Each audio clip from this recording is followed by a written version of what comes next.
Alors, je suis François Frénéat, je suis le gérant d'Evosense, gérant depuis 2017. Evosense, c'est une entreprise coopérative qui a été créée en 2009, qui est spécialisée dans la conception et la fabrication de systèmes photoniques innovants.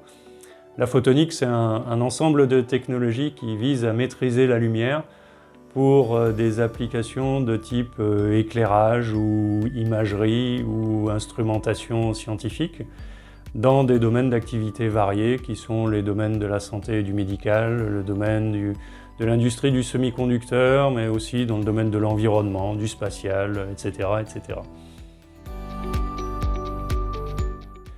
On a fait appel à Airwars parce que nous avions besoin de renforcer nos compétences en matière de communication. L'objectif étant un objectif commercial, de gagner en part de marché. On est une petite entreprise, on est 15, donc on n'est pas très étoffé en termes de structure, et la communication jusqu'à présent était réalisée par la responsable commerciale et moi-même, qui ne sommes pas des professionnels du sujet, et donc on avait besoin à la fois de professionnaliser cette fonction et puis d'être plus actif de façon à générer plus de contacts.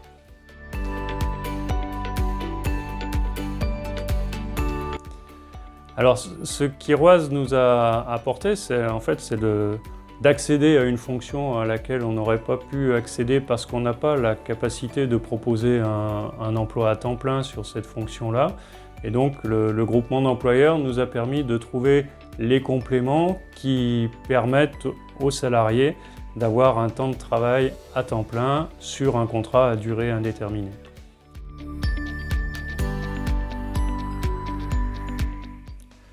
Les bénéfices, ils sont multiples. C'est donc un bénéfice de professionnalisation de la fonction. Jusqu'à présent, on fonctionnait un peu en bricolant de notre côté avec les outils et les connaissances à notre disposition, mais qui sont des moyens amateurs, entre guillemets.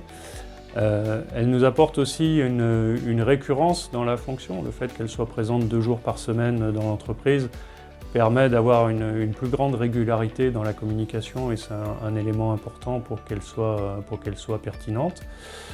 Et puis, elle nous apporte d'autres choses aussi. Ça nous a permis de féminiser les postes dans l'entreprise, donc ça a une importance aussi sur notre fonctionnement et l'ambiance générale. Un exemple, c'est une des retombées de la diffusion de la newsletter. Dès la première diffusion de la newsletter, en fait, on a un prospect qui nous a contactés après avoir lu cette lettre d'information, et donc à partir de là, on a amorcé un courant d'affaires avec cette entreprise. Donc là, c'est une retombée directe du travail de communication.